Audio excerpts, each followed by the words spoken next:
सारखौ फंनैसो गोजोननाय रादाबखौ होनो खावलायनाय जाबाय। गोरोमोना बुंनो मोनबायलै। जायखिया 97 Annual Conference of Baptist Church Association-नि दिनैनि बे सभायाव आलासि महरै बाहागो लाफैनाय जोंनि हान्जानि दैदेनगिरिफोर आरोबाव बाप्टिस्ट चार्चनिनो पास्टर रिभारेन्ड निश्चय गोबां दं आरोबाव गासै बे बर' बाप्टिस्ट चार्चनि ख्रिस्ट' सिबियारि मानगोनां आइ आफा बिदा फंबाय बिब' बिनानाव नोंथांमोन गासिबो थिगैनो दङ दा मोजां दङ ना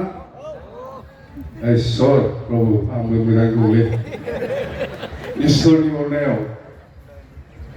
प्रभु इसोरनि अननायाव आंबो मोजां दंलै नोंसोर बादिनो नङा होमबा जायखिजाया दहाय दोंसे जिखिनि देंखो रोजाबलांबाय गोसोआव जोबोद गोजोननाय मोनदों जे बर' हारिनि थाखाय जे दोंसे गान रोजाबनानै थांबाय बर' हारिखौबो गोजौआव बोखोलांनो थाखाय आफा इसोर जिसु ख्रिस्टनावदि आर'ज गाबदों बर' जाथिनि जानानै आं हामबाय होनो बिथांमोनखौ जोबोद गोसोआव गोजोननाय मोनदों आंबो आफा खबथारदोंलै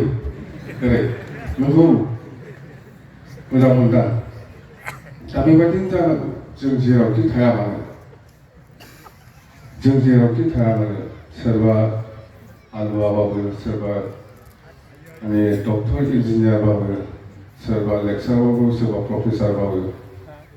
हारिनि थाखायदि इसोरनाव आर'ज गाबनांगौ बेखौ आं दिनै फोरमान मोनबाय दिनै बिथांमोना देंखोगिरिफ्रा एसे मोजां बर' जाथिनि थाखाय देंखो बोनानै प्रभु इसोर जिसु ख्रिस्टनिसिम जिथु आर'ज गाबनाय आशीर्बाद बिनाय बियो जोबोद बाख्नायथाव आरो रंजाथाव जोङो बयबो इसोरजोंनो सोरजिजानाय बिफां लाइफांनिफ्राय आरम्भ खालामनानै जोङो बयबो इसोरजोंनो सोरजिजानाय जोङो इसोरखौ हामबाय होननांगोन जोङो इसोरखौ हामबाय होननांगोन गासिबो जोङो इसोरनि सोरजिनायजोंनो इसोरनि सोरजिनाय गासिबो बिफां लाइफां दिनै जों जिखिनि मोनजादों जों जिखिनि जाबोदों जों जिखिनि लेखा फरायनायजों जिखिनि खामानियाव दङ बे इसोरनि आशीर्बादजोंनो जोङो जानो हादों दिनै नोंथांमोनहा मिथिगौ आंबो 15 बोसोर इसोरनि आशीर्बादावनो इसोरनि अननायावनो 15 बोसोर बड'लेण्ड टेरिटरियेल काउन्सिल BTCनि मोनसे समाव सिफ जाबाय दं बेयो इसोरनि आशीर्बाद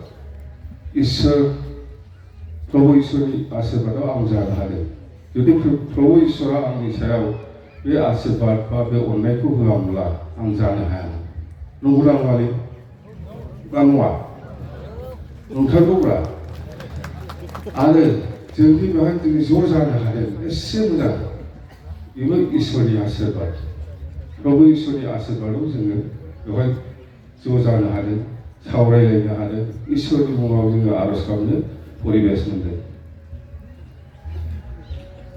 नंखायसो नंदोंबा आंहा दिनै फुङावबो न'आव ओरै गाबनासो फैखादों आर'ज गाबनासो ओंखारबोखादों जे आंना दिनै थांनाया साक्सेस जाथारथोंलै मोजां इसोर प्रभु इसोर होनना फैखादों आं ओंखायनो आर'ज गाबनाय मथे आं दिनै नोंथांमोनजों नुजानो हाबाय निश्चय प्रभु इसोरा आंखौ दिनै बेवहाय नोंथांमोनजों लोगो मोनहोलाय होनाया प्रभु इसोरनि आशीर्बादाव जादों दे नोंसोर बुंनांगौ दे आंना नै मेट्रिक परिखा जाथारसै 12 थारिखनिफ्राय ना 16 थारिखनिफ्रायलै आंना फिसालाया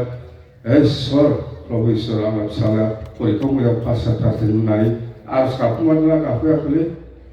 सोरबा मेट्रिक पास होनांगौ दंबा गावनि गावनि फिसाला गावनि फिसाजो गावनि फंबाय बिनानाव सोरबा मेट्रिक परिखा होनांगौ दंबा गाबखुमागासिनो दंब्ला इसोरनि आशीर्बाद बिनानै नोंसोरबो जे आंना फिसालाया मोजां परिखा होनो हाथारदों फार्स्ट डिभिजन मोनथारथोंलै बे इसोर प्रभु इसोर गाबज्रिना गाबज्रिया गैयाबा गाबज्रियो सोरबा दंखायोथ' इसोरनि आशीर्बादखौ नांदेरथारगौ बयनोबो बेखौ बादोंमोन जेबो खालामनो हाया ना हायो सोरबा देनाय आवगायबोनाय सोरबा हायो नङा दा बेनो जायखिजाया बे लेक्सार होनाय सम नङालै जोंना आर'ज गाबनायनिसो सम आं लेक्सार होनो गोसो गैया जोंथ' लेक्सार होनाया एसे आलादा नोंसोरलाय मिथिखागौ लेक्सार होनाय बेयो जाहैबाय मोनसे सभा बाप्टिस्ट सभा जाथिखौ सानथामनि हाबाफारि लानानै दिनै लास्ट होननानै मिथिगौ आं जे जोबजासे नोंथांमोननि बे सभाया मोजाङै मोजां जोबनानै थाङो बेखौनो आङो प्रभु इसोर जिसु ख्रिस्टनाव आर'ज गाबनानै आंनि बुंनायखौ बेहायनो फोजोबनाय जाबाय दे गोजोन्थों थेंक इउ हामबाय होनाय थाबाय फर्मार